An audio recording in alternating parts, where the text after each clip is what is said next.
السلام عليكم ورحمة الله وبركاته. إن الحمد لله نحمده ونصلي على رسوله الكريم. أعوذ بالله من الشيطان الرجيم. بسم الله الرحمن الرحيم. قل هو الله أحد الله الصمد لم يلد ولم يولد ولم يكن له كفوا أحد. عبادت خالص اللہ کا حق ہے، غیر اللہ کی عبادت کرنا شرک ہے. نذر صرف اللہ کے لیے مانی جائے گی، غیر اللہ کے لیے نذر ماننا بھی شرک ہے. نہ اللہ کے علاوہ کسی اور کے لیے سجدے، رکوع، ذبح، قربانی ہو سکتی، نہ اللہ کے علاوہ کسی اور کے لیے نذر مانی جا سکتی.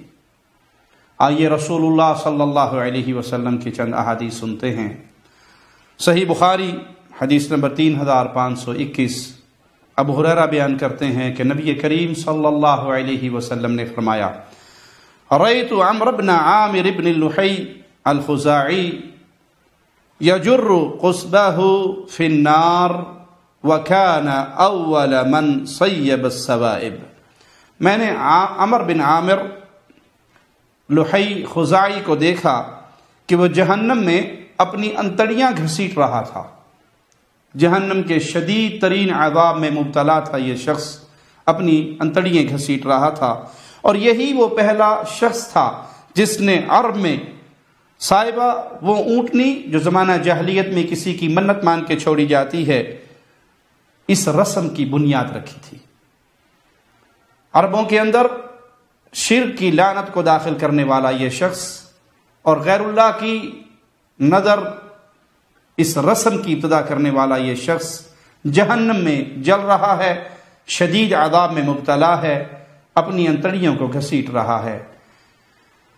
جو عربوں کے ہاں ایک رواج تھا، ایک رسم تھی کہ وہ اونٹنی کو کسی بت کے نام پہ نذر مان کر چھوڑ دیتے تھے. آج کلمہ پڑھنے والوں کے اندر بھی یہ رواج موجود ہے کہ وہ اپنی جانوروں کو، بکروں کو، گائے کو کسی پیر کے نام پہ منسوب کر کے چھوڑ دیتے ہیں. ہم نے یہ منظر بھی اپنی آنکھوں سے دیکھے. ایک پیر بابا کی بہت ساری گائے، اور وہ جب بازار میں داخل ہوتی، اب وہ جس مرضی دکان میں سامان میں منہ مار لے، دکاندار اس گائے کے سامنے ہاتھ باندھ کر کھڑا ہو جاتا کہ شاہ جی کی گائے ہے، اس کی توہین کی تو بیڑا غرق کر دے گا.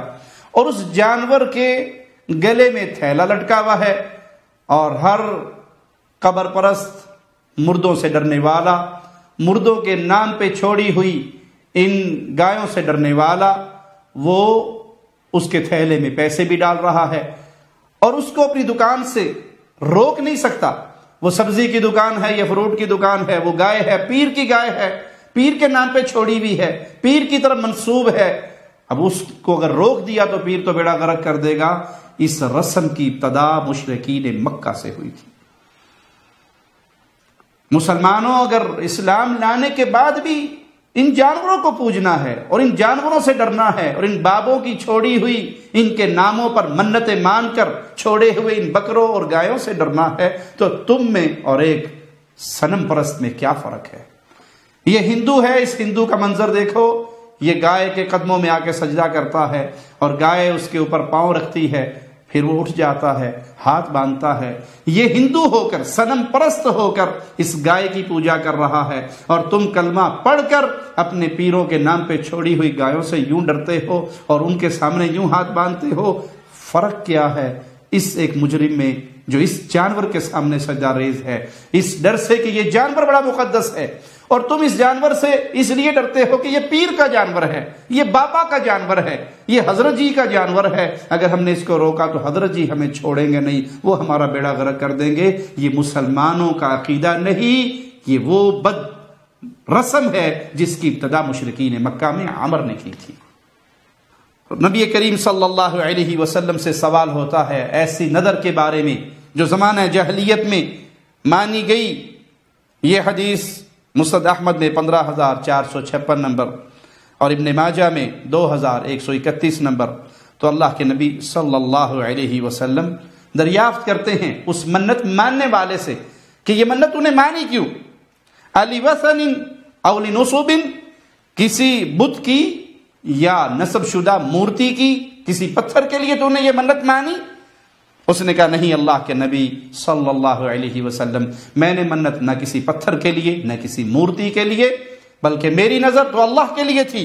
تو آپ نے فرمایا فَأَوْفِ لِلَّهِ تَبَارَكَ وَتَعَالَى مَا جَعَلْتَ لَهُ، تو اللہ کے لیے مانی ہوئی منت کو پورا کرو، جو تم نے اس میں منت میں اقرار کیا تھا کہ میں یہ کام کروں گا، اس کام کو پورا کر لو۔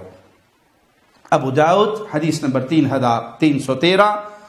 سیدنا ثابت بیان کرتے ہیں کہ اللہ کے نبی صلی اللہ علیہ وسلم کے دور میں ایک شخص نے نظر مانی مقام بوانا پر ایک اونٹ ذبح کرے گا۔ وہ نبی کریم صلی اللہ علیہ وسلم کے پاس آیا، سوال کرتا ہے کہ میں نے یہ منت مانی کہ مقام بوانا پر میں اونٹ ذبح کروں گا۔ تو آپ نے پوچھا هل كان فيها وثن من اوثان الجاہلیہ يعبد، کیا وہاں پر کوئی بت زمانہ جاہلیت کا جس کی پوجا کی جاتی ہو؟ کیا وہ جگہ ایسی ہے جہاں پر وہ بت تھا؟ وہ کہتا ہے نہیں ہے اللہ کے نبی صلی اللہ علیہ وسلم، ایسی بات نہیں ہے، وہاں پر کوئی بت نہیں تھا۔ آپ نے پھر سوال کیا هل كان فيها عید من اعیادهم، کیا وہ جگہ میلہ گاہ تھا؟ مشرکین وہاں پر میلہ لگاتے تھے، ان کی کوئی میلے کی جگہ ہے یا ان کے بت کی جگہ ہے؟ تو اس نے کہا نہیں اللہ کے نبی صلی اللہ علیہ وسلم، نہ تو وہاں پر کوئی بت تھا اور نہ وہاں پر مشرکین کا کوئی میلہ لگتا تھا۔ تب رسول اللہ صلی اللہ علیہ وسلم نے فرمایا اوفی بنذرک فإنہ لا وفاء لنذر فی معصیت اللہ، جاؤ اپنی نظر کو پورا کر لو، اگر نظر اللہ کی نافرمانی کی مانی ہو تو پھر اس کو پورا نہیں کیا جاتا، اور اگر ایسی چیز کی نظر مانی جو انسان کے اختیار میں نہیں ہے، وہ کہتا ہے میں نظر مانتا ہوں کہ 1 کلو سونا اللہ نام پہ، اس کے پاس ہے ہی نہیں، اس کے اختیار میں نہیں ہے وہ چیز، تو ایسی چیز کی نظر نہیں مانی جائے گی۔ لیکن یہاں پہ اللہ کے نبی صلی اللہ علیہ وسلم کے سوال کی طرف غور کیجئے، کیا وہاں پر مشرکین کا کوئی بت تھا؟ کیا وہاں پر کوئی مشرکین کا میلہ تھا؟ نظر پورا کرنے کی خواہش رکھنے والے صحابی ہیں، لیکن آپ یہ سوال کیوں کر رہے؟ شریعت محمدیہ توحید کے معاملے میں اتنی غیرت مند ہے، آپ یہ کام اللہ کے لیے کر رہے ہیں، دیکھنے والا کوئی تصور کر سکتا ہے اچھا جی یہ فلاں پیر کی یاد تازہ ہو رہی ہے، یہ فلاں میلے کی یاد تازہ ہو رہی ہے، یہ فلاں بت کی یاد میں یہ کام ہو رہا ہے۔ آپ کا عقیدہ، آپ کا نظریہ یہ ہے یہ کام اللہ کے لیے ہو، لیکن جگہ ایسی ہے جہاں پر غیر اللہ کی پوجا ہوتی رہی، جگہ ایسی ہے جو غیر اللہ کے میلوں کے نام پر مشہور ہو، تو شریعت محمدیہ غیرت توحید کا فیصلہ یہ سناتی ہے کہ ایسی جگہ پر جہاں غیر اللہ کی پوجا ہوتی ہو، اللہ کی پوجا کرنا بھی جائز نہیں ہے۔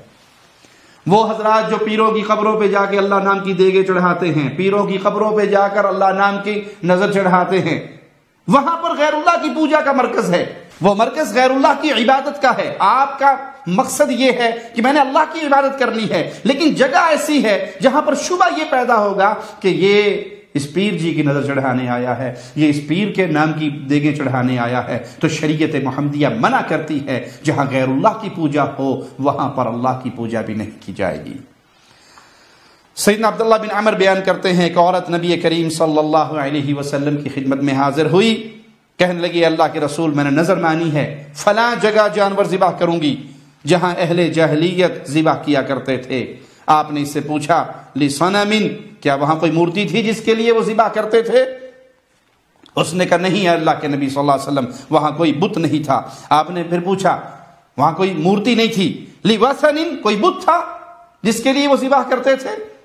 تو وہ کہنے لگی نہیں اللہ کے نبی صلی اللہ علیہ وسلم وہاں پر کوئی بت بھی نہیں تھا، نہ کوئی مورتی تھی، نہ کوئی بت تھا، نہ مشرکین کی عبادت کا کوئی ماجرا تھا، ان کی عبادت کا کوئی تعلق وہاں پر نہیں تھا۔ تو آپ نے پھر فرمایا اوفی بنذرک، جاؤ اپنی نظر کو پورا کر لو۔ تو مسلمانوں کے لیے یہ درس بڑا اہم ہے کہ اگر کوئی جگہ عبادت کا مرکز ہو غیر اللہ کی، آپ وہاں پر جا کر اپنی نظر پوری نہیں کر سکتے، اگرچہ آپ کا مقصد یہ ہے کہ اللہ کے لیے کیا جا رہا ہے، لیکن وہ یاد تازہ ہوگی اس پتھر کی، اس صنم کی، اس مورتی کی، اس غیر اللہ کی عبادت کی، مشرکین کی مشابہت ہوگی۔ اسلام اہل شرک کی مشابہت سے بھی منع کرتا ہے۔ صحیح بخاری حدیث نمبر 6700 سیدہ عائشہ صدیقہ بیان کرتی ہیں کہ رسول اللہ صلی اللہ علیہ وسلم نے فرمایا من نذر ان یطیع اللہ فلیطعہ، جس نے یہ نظر مانی کہ وہ اللہ کی فرما برداری کرے گا وہ اللہ کی فرما برداری کرے، ومن نذر ان یعصیہ فلا یعصیہ، اور جس نے یہ نظر مانی کہ وہ اللہ کی نافرمانی کرے گا وہ اپنی نظر کو پورا نہ کرے۔ اللہ کی فرما برداری کی اگر تم نظر مانتے ہو تو اس کو پورا کرنا لازم ہے تمہارے اوپر، لیکن اگر تم اللہ کی نافرمانی کی نظر مانتے ہو تو اللہ کی نافرمانی کی نظر کو پورا نہیں کیا جائے گا۔ سیدنا عبداللہ بن عمر روایت کرتے ہیں کہ رسول اللہ صلی اللہ علیہ وسلم نے دو آدمیوں کو آپس میں بندھے ہوئے دیکھا جو بیت اللہ کی طرف حج کے لیے جا رہے ہیں، تو اللہ کے پیارے حبیب جناب محمد کریم صلی اللہ علیہ وسلم سوال کرتے ہیں ما بال القران، ان دونوں نے اپنے آپ کو کیوں باندھا ہوا ہے؟ تو وہ دونوں کہنے لگے اللہ کے رسول ہم نے آپس میں بندھ کر بیت اللہ کی طرف پیدل سفر کرنے کی نظر مانی ہے۔ تو اللہ کے نبی صلی اللہ علیہ وسلم نے فرمایا لیس ھذا نذرا، یہ کوئی نظر نہیں، آپ نے ان کی رسی کاٹ دی، انہیں کھول دیا، یہ کوئی نظر نہیں۔ سبحان اللہ، صوفیہ کے حالات کو دیکھ کر حیرانگی ہوتی ہے، کوئی کسی طرح عبادت کر رہا ہے، کوئی کسی طرح عبادت کر رہا ہے، کوئی ڈرامہ کر رہا ہے، کوئی ڈرامہ کر رہا ہے۔ بھائی عبادت کا سارا ماجرا ہمیں رسول اللہ صلی اللہ علیہ وسلم سے لینا ہے، اپنی مرضی کا کوئی عمل یہاں پہ قبول نہیں ہوگا۔ یہ صحابی ہیں، دو انسان ہیں، پیارے نبی کے ساتھ جا رہے ہیں، حج کا ارادہ ہے اور آپ اس میں بندھے ہوئے ہیں اور یہ نظر مانی ہے، آپ نے ان کی رسیاں کاٹ دی، انہیں کھول دیا اور کہا یہ کوئی نظر نہیں ہے، ایسا عمل شریعت محمدیہ میں جائز نہیں جو عمل رسول اللہ صلی اللہ علیہ وسلم سے ثابت نہ ہو۔ مسند احمد میں حدیث نمبر 6975 سیدنا عبداللہ بن عمر بیان کرتے ہیں کہ رسول اللہ صلی اللہ علیہ وسلم نے دوران خطبہ ایک اعرابی کو دھوپ میں کھڑے ہوئے دیکھا۔ آپ نے پوچھا ما شأنک، تیرا معاملہ کیا ہے؟ تو دھوپ کے اندر کیوں کھڑا ہے؟ تو سائے میں آ کر کیوں نہیں بیٹھ رہا؟ دھوپ میں کھڑا ہے۔ تو اس نے کہا کہ میں نے یہ منت مانی کہ میں مسلسل دھوپ کے اندر کھڑا رہوں گا جب تک آپ خطبے سے فارغ نہ ہو جائیں، میں دھوپ کے اندر کھڑا رہوں گا۔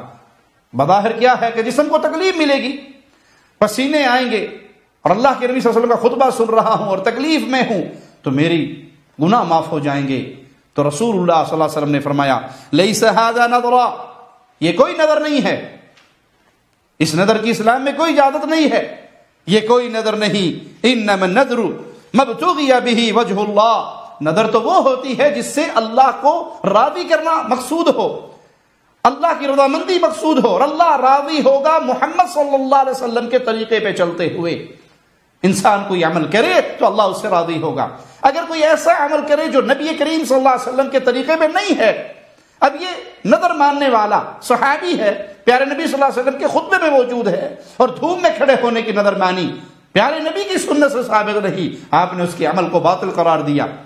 لوگوں نے دروازہ کھولا ہے بدعات کا، حرج کیا ہے، یہ کام بھی اچھا ہے، نیت تو اچھی ہے۔ بھائی صحابہ سے بڑھ کر اچھی نیت والے افراد کہاں سے ڈھونڈ کر لاؤ گے؟ صحابہ کی نیتیں کتنی اچھی اور کتنی اعلیٰ، لیکن جو عمل ان کا رسول اللہ صلی اللہ علیہ وسلم کی سنت کے خلاف ہوتا پیارے نبی منع کر دیتے، یہ کوئی نظر نہیں، تم دھوپ میں کھڑے ہو، تم نے آپس میں اپنے آپ کو رسیوں سے باندھا ہوا ہے، ان کی رسیاں کاٹ دی، اس دھوپ والے کو چھاؤں میں بلا لیا گیا اور کہا گیا یہ کوئی نظر نہیں۔ کیوں؟ نظر وہ ہوتی ہے جس سے اللہ راضی ہو، اللہ اس عمل سے راضی ہوتا ہے جو محمد صلی اللہ علیہ وسلم کی طریقے پہ کیا جائے۔ صحیح بخاری حدیث نمبر 6704 سیدنا عبداللہ ابن عباس رضی اللہ عنہما بیان کرتے ہیں، ایک دفعہ اللہ کے نبی صلی اللہ علیہ وسلم خطبہ ارشاد فرما رہے، آپ نے ایک آدمی کو کھڑے دیکھا، آپ نے لوگوں سے اس کے بارے میں پوچھا، انہوں نے کہا یہ ابو اسرائیل ہے، اس نے نظر مانی تھی کہ وہ روزے کی حالت میں کھڑا رہے گا، بیٹھے گا نہیں، سایہ نہیں لے گا اور نہ ہی کسی سے گفتگو کرے گا، یہ اس کی نظر ہے، اور اللہ کے لیے روزہ رکھے گا، پھر کسی سے کلام نہیں کرے گا، دھوپ میں رہے گا، سائے میں نہیں بیٹھے گا۔ بظاہر یہ سارے تکلیف دہ کام ہیں، ان تکلیفوں پہ صبر کرے گا، اس صبر پہ ثواب کی امید رکھے گا۔ اس سوچ کے تحت ایک منت مانی گئی، ایک نظر مانی گئی، تو اللہ کے نبی کریم صلی اللہ علیہ وسلم نے فرمایا مرہ فلیتکلم، اس کو حکم دو یہ لوگوں سے بات کرے اور سائے میں بیٹھ جائے، کھڑا رہنا چھوڑ دے۔ دھوپ میں رہنا چھوڑ دے، سائے میں آئے اور بیٹھ جائے، وَلْيُتِمَّ صَوْمَهُ، اور اپنے روزے کو پورا کرے۔ صوفیاء کے ہاں عجیب و غریب قصے ہیں، کوئی ایک ٹانگ پہ کھڑے ہو کر دریا میں عبادت کرنے کی کرامات کو بیان کرتا ہے، کوئی کنویں میں الٹا لٹکنے کی کرامات بیان کرتا ہے، کوئی کسی طرح اپنے پیروں کی تکلیفیں بیان کرتا ہے، جی وہ 90 سال تک بس موت کے وقت ہی بستر پہ لیٹے تھے، باقی جاگتے رہے تھے، اور کوئی ایک کھجور پہ ہی سارا دن گزار دیتے تھے، اللہ کی دی ہوئی نعمتیں موجود ہونے کے باوجود۔ یہ ان کی عبادت کا حال تھا، یہ کوئی عبادت نہیں۔ بھائی یہ اعمال یا اس طرح کے اعمال اگر صحابہ سے ثابت ہوئے، کسی شخص نے کیے، تو اللہ کے نبی صلی اللہ علیہ وسلم نے فوراً اس کی اصلاح کی، اس عمل کو باطل قرار دیا۔ یہ روزہ رکھ کے یہ نیت کرنے والا کہ میں کلام نہیں کروں گا، میں کھڑا رہوں گا، میں دھوپ میں رہوں گا، چھاؤں میں نہیں آؤں گا، رسول اللہ صلی اللہ علیہ وسلم نے منع کیا کہ روزہ پورا کرو لیکن لوگوں سے کلام بھی کرو، چھاؤں میں بھی آؤ، بیٹھ بھی جاؤ، کھڑے رہ کے اپنے جسم کو عذاب نہ دو، تکلیف نہ دو۔ تو شریعت محمدیہ نام ہے اتباع محمد الرسول اللہ صلی اللہ علیہ وسلم کا۔ صحیح مسلم حدیث نمبر 1642 سیدنا انس سے روایت ہے، رسول اللہ صلی اللہ علیہ وسلم نے ایک بوڑھے شخص کو دیکھا جو اپنے 2 بیٹوں کے سہارے چل رہا تھا، تو اللہ کے نبی صلی اللہ علیہ وسلم نے پوچھا ما بال ھذا، اس کا کیا معاملہ ہے، اس کو کیا ہوا ہے؟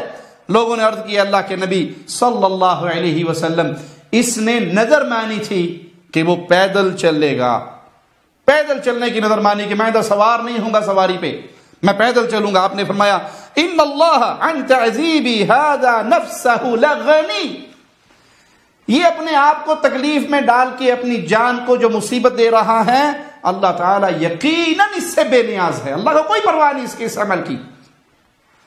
یہ عمل سنت مصطفیٰ کے خلاف ہے۔ آپ کے پاس سواری ہے، آپ اس پہ چلے، آپ کو اللہ نے نعمتیں دی ہیں، ان نعمتوں سے فائدہ اٹھائیں، لیکن آپ ایسی نظر مانیں جو پیارے نبی صلی اللہ علیہ وسلم کی سنت کے خلاف ہو، اس کے راستے کے خلاف ہو، اور اپنے جسم کو تکلیف دے کے سمجھے کہ اس سے ہمیں ثواب زیادہ ملے گا اور اس سے اجر زیادہ ملے گا، تو ان معاملات سے ثواب نہیں ملتا۔ ثواب ملتا ہے پیارے نبی جناب محمد الرسول اللہ صلی اللہ علیہ وسلم کے راستے پہ چلتے ہوئے۔ تو کسی نے اگر منت مانی، نیک کام کی، اس کو پورا کرے، اور کسی نے منت مانی گناہ کی، مثال کے طور پہ منت مان لے میں آج کے بعد اپنے بھائی سے بات نہیں کروں گا، اپنی بہن سے بات نہیں کروں گا، اپنے ماں باپ کے ساتھ اچھا سلوک نہیں کروں گا، یہ گناہ کی منت ہے، یہ گناہ کی نظر ہے، یہ نظر گناہ کی نظر ہے، اس نظر کو پورا نہیں کیا جائے گا۔ تو اللہ کی معصیت والے کاموں پر اگر کوئی بے علمی کی وجہ سے نظر مان لیتا ہے تو اس کو پورا نہیں کیا جائے گا۔ ابن عمر بیان کرتے ہیں، یہ حدیث صحیح بخاری میں 6692 کہ رسول اللہ صلی اللہ علیہ وسلم نے فرمایا ان النذر لا يقدم شيئا ولا يؤخر، جو نظر ہوتی ہے وہ نہ کسی چیز کو آگے کر سکتی ہے نہ پیچھے کر سکتی ہے، اس کی ٹائمنگ میں کوئی تبدیلی نہیں کر سکتی۔ وَإِنَّمَا يُسْتَخْرَجُ بِهِ مِنَ الْبَخِيلِ، اور اس نظر کے ذریعے بخیل سے اللہ مال نکلواتا ہے۔ صحیح مسلم کی ایک روایت میں یہ الفاظ بھی ہیں اِنَّهُ لَا يَرُدُّ شَيْئًا، بے شک نظر کسی چیز کو نہیں ٹالتی۔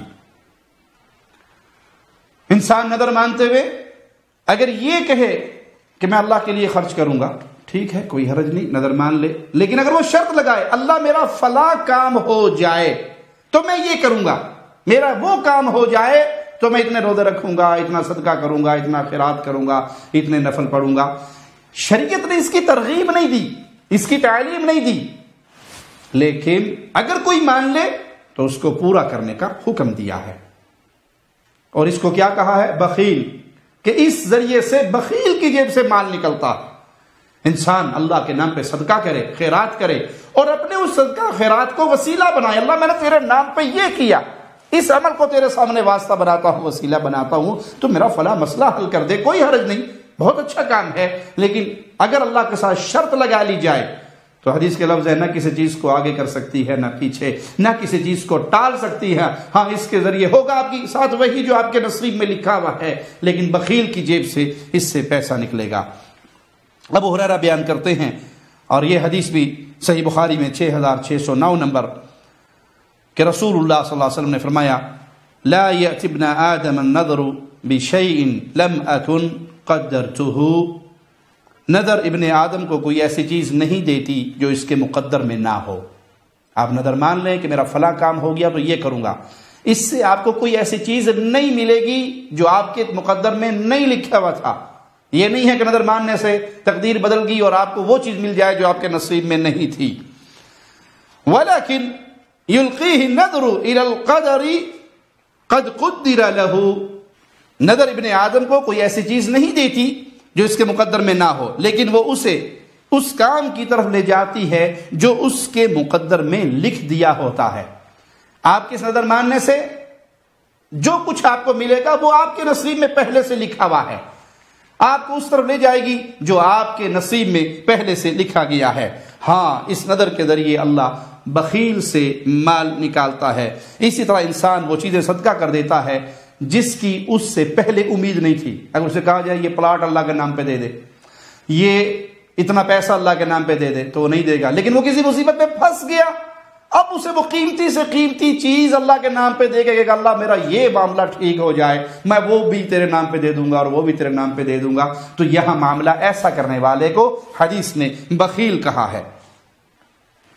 سیدنا عمران کہتے ہیں کہ میں نے رسول اللہ صلی اللہ علیہ وسلم کو فرماتے ہوئے سنا، النذر نذران، نذر دو طرح کی ہوتی ہے، فما كان من نذر في طاعة اللہ، جس نے نذر مانی کہ وہ اللہ کی فرما برداری کرے گا، فذلك للہ وفیہ الوفاء، تو یہ اللہ کے لیے ہے اور اس پر لازم ہے کہ اس کی وہ اپنی نذر کو پورا کرے۔ وما كان من نذر في معصیۃ اللہ فذلك للشیطان ولا وفاء فیہ، اور جس نے نذر مانی گناہ کرنے کی، اللہ کی نافرمانی کرنے کی، تو یہ نذر شیطان کے لیے ہے اور اس کو پورا کرنا لازم نہیں ہے، یہ پورا نہیں کی جائے گی۔